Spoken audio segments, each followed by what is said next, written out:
नमस्कार दोस्तों, सोरफा सीरीज में आपका स्वागत है। तो आज हम फिर आप लोग के लिए जीके जीएस का धमाकेदार टेस्ट सीरीज लेकर आ गए हैं और इसमें जितने भी क्वेश्चन सेट किए गए हैं आपके एग्जाम के पॉइंट ऑफ व्यू से सभी क्वेश्चन इंपॉर्टेंट है। तो चलिए इस क्लास की शुरुआत करने से पहले बता दें, जो लोग अभी हमारे चैनल पे नए हैं आप हमारे चैनल को सब्सक्राइब कर लीजिए और घंटे के बटन को दबा दीजिए। तो चलिए इस क्लास की शुरुआत करते हैं। तो पहला क्वेश्चन है कि भारत का नेपोलियन किसे कहा जाता है। तो ऑप्शन में समुद्रगुप्त, नागार्जुन, कालिदास, इनमें से कोई नहीं। तो देखिए भारत का नेपोलियन किसे कहा जाता है, तो समुद्रगुप्त को कहा जाता है। और देखिए समुद्रगुप्त जो है परम भागवत की उपाधि भी धारण किया था।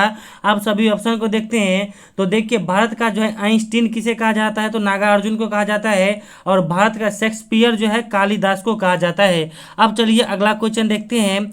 अगला क्वेश्चन है कि विटामिन ए सबसे ज्यादा किसमें पाया जाता है। तो ऑप्शन में हरी सब्जी, आंवला, गाजर, सोयाबीन। तो देखिए विटामिन ए सबसे ज्यादा किसमें पाया जाता है, तो गाजर में पाया जाता है। और विटामिन ए की कमी से रतौंधी रोग होता है और आपको रतौंधी जो है आंख संबंधित बीमारी है। अब सभी ऑप्शन को देखते हैं तो देखिए हरी सब्जी में जो है सबसे ज्यादा आयरन पाया जाता है, आंवला में जो है विटामिन सी की सबसे ज्यादा मात्रा पाया जाता है और सोयाबीन में सबसे ज्यादा प्रोटीन की मात्रा पाया जाता है। अब चलिए अगला क्वेश्चन देखते हैं। अगला क्वेश्चन है कि पोलियो में कौन सा अंग प्रभावित होता है। तो ऑप्शन में तंत्रिका तंत्र, आंत, फेफड़ा, यकृत। तो देखिए पोलियो में कौन सा अंग प्रभावित होता है, तो तंत्रिका तंत्र प्रभावित होता है। और आपको बता दें कि पोलियो जो है वायरस के कारण होता है। अब सभी ऑप्शन को देखते हैं तो देखिए टाइफाइड में जो है आंत प्रभावित होता है। उसके बाद जितने भी खांसी संबंधित बीमारी है, चाहे टीबी हो गया, निमोनिया हो गया, दम्मा हो गया, इस सब में जो है फेफड़ा प्रभावित होता है। उसके बाद जॉन्डिस जिसे आप हिंदी में पीलिया कहते हैं, उसमें जो है यकृत यानी लीवर प्रभावित होता है। अब चलिए अगला क्वेश्चन देखते हैं। और आप लोग को इस सेट में अगर 30 नंबर आ जाता है तो समझिए आप लोग का तैयारी बेहतर है, क्योंकि यह सेट हम पूरा मॉडरेट लेवल का बनाए हैं। यह नहीं कि पूरा भारी ना ही आसान, पूरा मॉडरेट क्वेश्चन है। तो आप लोग को कम से कम 30 नंबर आना चाहिए। और आप लोग को जितना ही मार्क आए, 40 में 10, 20, 15 जो भी आए, आप हमें कमेंट करके जरूर बताइएगा और हम सभी स्टूडेंट के कमेंट का फीडबैक देते हैं। तो चलिए क्वेश्चन देखते हैं अगला क्या है। तो अगला क्वेश्चन है कि हाइड्रोजन बम के आविष्कारक कौन है। तो ऑप्शन में Daimler, Martin Cooper, Edward Teller, इनमें से कोई नहीं। तो देखिए हाइड्रोजन बम के आविष्कारक कौन है, तो एडवर्ड टेलर है। और आपको बता दें कि हाइड्रोजन बम जो है नाभिकीय संलयन के सिद्धांत पर कार्य करता है। और यहीं आपको परमाणु बम की बात की जाए तो परमाणु बम जो है नाभिकीय विखंडन के सिद्धांत पर कार्य करता है। अब सभी ऑप्शन को देखते हैं तो देखिए डेमलर जो है आप ये क्या किए थे, तो गैस इंजन की खोज किए थे। उसके बाद देखिए मार्टिन कपूर जो है मोबाइल फोन की खोज किए थे। अब चलिए अगला क्वेश्चन देखते हैं। अगला क्वेश्चन है कि न्यायिक प्रणाली किसके अनुसार चलता है। तो ऑप्शन में राष्ट्रपति के अनुसार, प्रधानमंत्री के अनुसार, संसद के अनुसार, संविधान के अनुसार। तो देखिए न्यायिक प्रणाली जो है संविधान के अनुसार चलता है, ना कि इसमें राष्ट्रपति के अनुसार चलेगा, ना ही प्रधानमंत्री के अनुसार चलेगा, ना ही संसद के अनुसार चलेगा। अब यहाँ कुछ बता देते हैं कि देखिए राष्ट्रपति बनने की न्यूनतम आयु कितना है, तो 35 वर्ष है। उसके बाद प्रधानमंत्री की न्यूनतम आयु जो है बनने की 25 वर्ष है। और संसद कितने भागों से मिलकर बना होता है, तो 3। उसमें कौन कौन होता है, तो राष्ट्रपति, राज्यसभा और लोकसभा। अब चलिए अगला क्वेश्चन देखते हैं।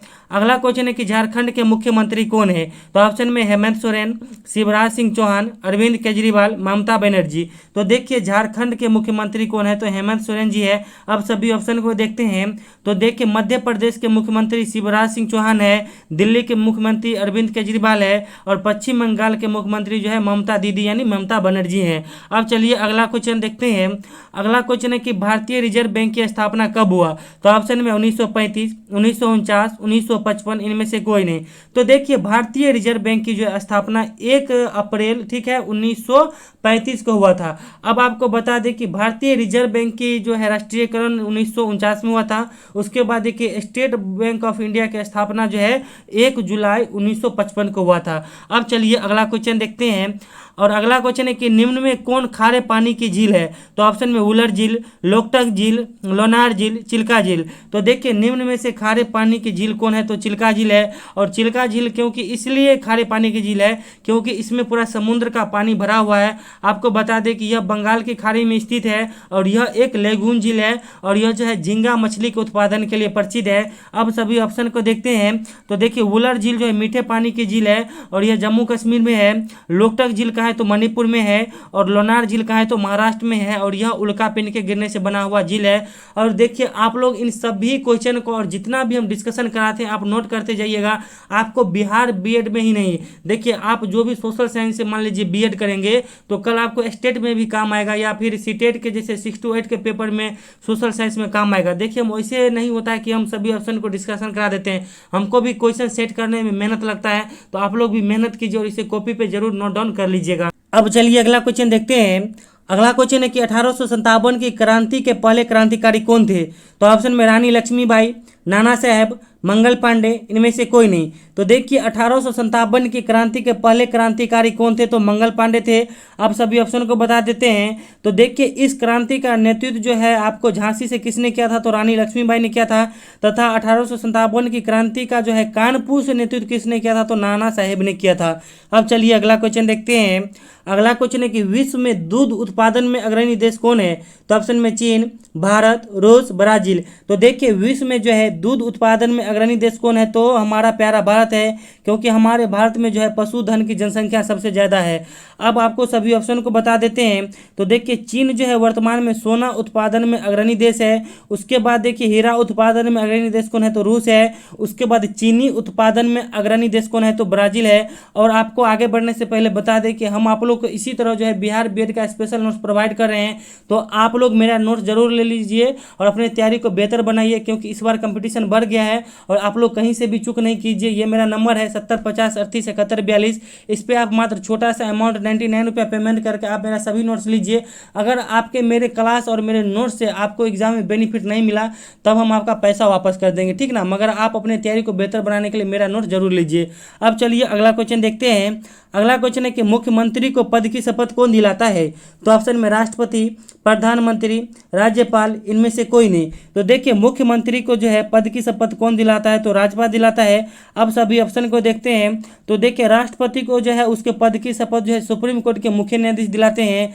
प्रधानमंत्री को जो है उसके पद की शपथ कौन दिलाता है? तो राष्ट्रपति दिलाता है। अब चलिए अगला क्वेश्चन देखते हैं। अगला क्वेश्चन है कि वित्तीय वर्ष कब से शुरू होता है? तो ऑप्शन में 1 अप्रैल, 1 जनवरी, 1 मार्च, इनमें से कोई नहीं। तो देखिए वित्तीय वर्ष जो है कब से शुरू होता है? तो 1 अप्रैल से शुरू होता है। मान लीजिए आप किसी गांव के दुकानदार का कर्जा रखे रहते हैं या मेडिकल स्टोर या किराना स्टोर का, तब देखे होंगे कि मार्च महीना में वो कर्जा वसूलने लगता है। क्या कहता है कि मार्च क्लोजिंग हो रहा है, यानी जो भी 1 साल का बकाया है आप दे दीजिए, अब जो है नया वित्तीय वर्ष शुरू होगा, ठीक ना। अब चलिए अगला क्वेश्चन देखते हैं। अगला क्वेश्चन है कि घाव भरने में कौन विटामिन सहायक है? तो ऑप्शन में विटामिन सी, विटामिन के, विटामिन ए, विटामिन ई। तो देखिए घाव भरने में जो है विटामिन सी सहायक होता है, ठीक ना। और आपको बता दें कि खून जमाने में कौन विटामिन सहायक होता है? तो विटामिन ए। उसके बाद देखिए रतौंधी रोग जिसको रहता है उसको विटामिन ए लेने के लिए कहा जाता है। और आपको बता दें कि विटामिन ए सबसे ज़्यादा गाजर में पाया जाता है। और जिसको जनन क्षमता की कमी या बांझपन का शिकार होता है, चाहे वो पुरुष हो महिला हो, उसे जो है विटामिन ए की मात्रा लेनी चाहिए। अब चलिए अगला क्वेश्चन देखते हैं। अगला क्वेश्चन है कि सेरीकल्चर किससे संबंधित है?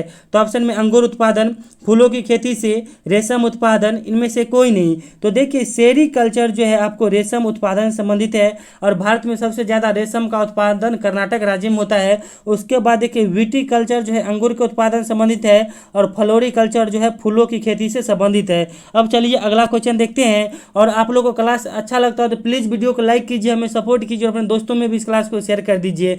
तो अगला क्वेश्चन है कि चार मीनार किस शहर में स्थित है? तो ऑप्शन में हैदराबाद, आगरा, दिल्ली, पटना। तो देखिए चार मीनार किस शहर में स्थित है? तो हैदराबाद में स्थित है। उसके बाद देखिए ताजमहल जो है आगरा में स्थित है। उसके बाद लाल किला हो गया, आपको लौह स्तंभ हो गया, ये दिल्ली में स्थित है। उसके बाद गोलघर कहाँ स्थित है? और पत्थर की मस्जिद ये है पटना में स्थित। अब चलिए अगला क्वेश्चन देखते हैं। अगला क्वेश्चन है कि जैविक रूप से लिंग के लिए कौन जिम्मेदार होता है? यानी जैविक रूप से लिंग का मतलब हो गया कि लड़का या लड़की होने के लिए कौन जिम्मेदार होता है? तो ऑप्शन में पुरुष, महिला, दोनों, इनमें से कोई नहीं। शायद यह डिस्कशन हम पिछले बार भी वीडियो में बता चुके हैं, तो आप लोग से यह क्वेश्चन गलत नहीं होना चाहिए। तो देखिए, जैविक रूप से जो है लिंग निर्धारण के लिए कौन जिम्मेदार होता है, तो पुरुष होता है, क्योंकि पुरुष में जो है XY क्रोमोसोम पाया जाता है और महिला में XX होता है। तो लड़की के जन्म के लिए XX क्रोमोसोम की आवश्यकता होती है और ये जो है लड़का के जन्म के लिए जो है XY। यानी जब मान लीजिए पुरुष अपना Y देगा महिला को, तब क्या होगा, लड़का का जन्म होगा। जब पुरुष अपना X देगा मतलब ये महिला को, तब क्या होगा, तो लड़की का जन्म होगा। ठीक है ना। तो इन दोनों के लिए जिम्मेदार कौन होता है, तो पुरुष होता है। अब चलिए अगला क्वेश्चन देखते हैं। अगला क्वेश्चन है कि एड्स किसके कारण होता है, तो ऑप्शन में कवक, प्रोटोजोआ, जीवाणु, विषाणु। तो देखिए एड्स किसके कारण होता है, तो यह जो है विषाणु के कारण होता है। अब आपको बता दे कि विषाणु जनित रोग कुछ इंपोर्टेंट याद रखिएगा, जैसे एड्स याद रखिएगा, पोलियो रखिएगा, चेचक रखिएगा और इन्फ्लुएंजा वायरस ये जो है याद रखिएगा। उसके बाद सभी ऑप्शन को देखते हैं। तो देखिए कवक के कारण जो है खाज खुजली होता है, प्रोटोजोआ के कारण पायरिया होता है, आपको जो है सोने की बीमारी होता है, यह सब आपको प्रोटोजोआ के कारण होता है। उसके बाद देखिए जीवाणु के कारण होने वाला रोग जैसे हो गया आपको हैजा हो गया, मियादी बुखार हो गया, टीबी हो गया, प्लेग हो गया, यह सब आपको जीवाणु के कारण होता है। अब चलिए अगला क्वेश्चन देखते हैं। अगला क्वेश्चन है कि विद्युत ऊर्जा को यांत्रिक ऊर्जा में कौन बदलता है, तो ऑप्शन में पंखा, डायनेमो, बल्ब, विद्युत मोटर। तो देखिए यह लगातार 2-3 बार हम रिपीट कर दिए हैं, तो आप लोग को यहाँ से क्वेश्चन गलत भी नहीं होना चाहिए। तो देखिए विद्युत ऊर्जा को जो यांत्रिक ऊर्जा में कौन बदलता है, तो विद्युत मोटर बदलता है। ठीक है ना। मान लीजिए जो घर में आपके जो मान लीजिए पानी समरसेबुल चलाते हैं, तो उसमें क्या लगा रहता है, विद्युत मोटर लगा रहता है। यानी आप उसमें बिजली देते हैं, तो बिजली से क्या करता है कि वो नाचता है, यानी वो यांत्रिक रूप से कार्य करता है। तो विद्युत ऊर्जा को जो है यांत्रिक ऊर्जा में कौन बदलता है, तो विद्युत मोटर। उसके बाद देखिए पंखा का कार्य क्या है, तो यह जो है आपको विद्युत ऊर्जा को यांत्रिक ऊर्जा में बदलता है। उसके बाद देखिए डायनेमो जो है यांत्रिक ऊर्जा को विद्युत ऊर्जा में बदलता है। उसके बाद देखिए बल्ब जो है विद्युत ऊर्जा को उष्मा तथा प्रकाश ऊर्जा में बदलता है। अब चलिए अगला क्वेश्चन देखते हैं। अगला क्वेश्चन है कि निम्न में कौन महात्मा गांधी की पत्रिकाएं हैं, तो ऑप्शन में हरिजन, यंग इंडिया, नवजीवन, इनमें से सभी। तो देखिए महात्मा गांधी की इनमें से सभी पत्रिकाएं हैं। अब चलिए अगला क्वेश्चन देखते हैं। अगला क्वेश्चन है कि संविधान सभा के पहले अध्यक्ष कौन थे, तो ऑप्शन में डॉक्टर राजेंद्र प्रसाद, डॉक्टर सच्चिदानंद सिन्हा, जवाहरलाल नेहरू, इनमें से कोई नहीं। तो देखिए संविधान सभा के पहले अध्यक्ष कौन थे, तो डॉक्टर सच्चिदानंद सिन्हा थे और यह जो है संविधान सभा के अस्थायी अध्यक्ष थे। आपको बता दें कि संविधान सभा की पहली बैठक जो है 9 दिसंबर 1946 को हुआ था। उसके बाद दूसरी बैठक जो है 11 दिसंबर 1946 को हुआ था और यह दूसरी बैठक में जो है डॉक्टर राजेंद्र प्रसाद को अस्थायी अध्यक्ष नियुक्त किया गया था। अब चलिए अगला क्वेश्चन देखते हैं। अगला क्वेश्चन है कि दांडी मार्च कितने दिनों तक चला, तो ऑप्शन में 20 दिन, 24 दिन, 25 दिन, 30 दिन। तो देखिए दांडी मार्च कितने दिनों तक चला, तो दांडी मार्च जो है 30 दिनों तक चला। आपको बता दें कि दांडी मार्च जो है 12 मार्च 1930 से लेकर 6 अप्रैल 1930 तक यानी 24 दिन तक चला था। अब चलिए अगला क्वेश्चन देखते हैं। अगला क्वेश्चन है कि आत्महत्या की थैली किसे कहा जाता है, तो ऑप्शन में माइटोकॉन्ड्रिया, राइबोसोम, लाइसोसोम, इनमें से कोई नहीं। तो देखिए आत्महत्या की थैली जो है लाइसोसोम को कहा जाता है। अब सभी ऑप्शन को दिखाते हैं। तो देखिए कोशिका का जो है पावर हाउस माइटोकॉन्ड्रिया को कहा जाता है और प्रोटीन की फैक्ट्री जो है राइबोसोम को कहा जाता है। अब चलिए अगला क्वेश्चन देखते हैं। अगला क्वेश्चन है कि इलेक्ट्रॉन की खोज किसने की थी, तो ऑप्शन में J Thomson, Goldstein, James Chadwick, इनमें से कोई नहीं। तो देखिए इलेक्ट्रॉन की खोज किसने किया था, तो जे थॉमसन ने किया था।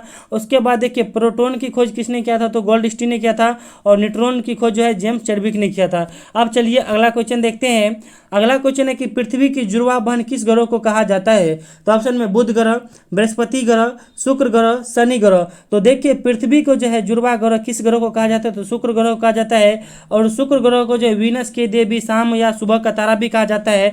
उसके बाद देखिए सबसे छोटा ग्रह कौन है, तो बुध ग्रह है। सबसे बड़ा ग्रह जो है बृहस्पति ग्रह है और देखिए शनि ग्रह जो है तैरने वाला ग्रह है क्योंकि इसके चारों ओर वलय लगा हुआ है।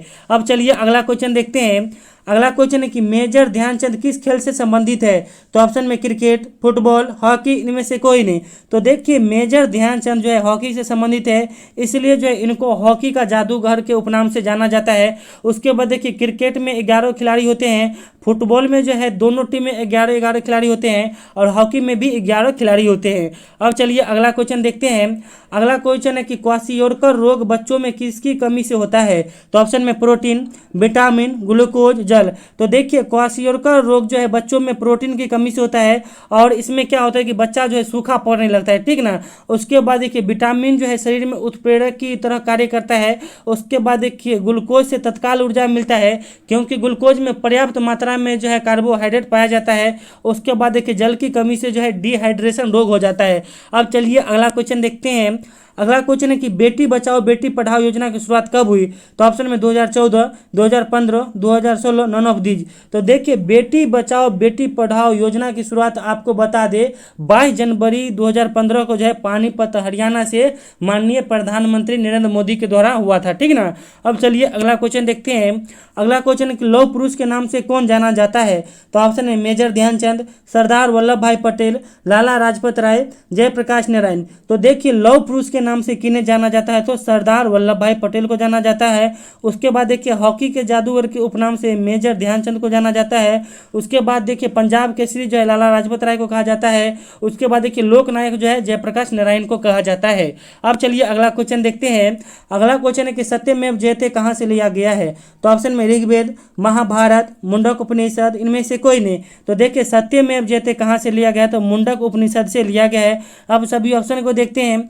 तो देखिए गायत्री मंत्र जो है ऋग्वेद से लिया गया है।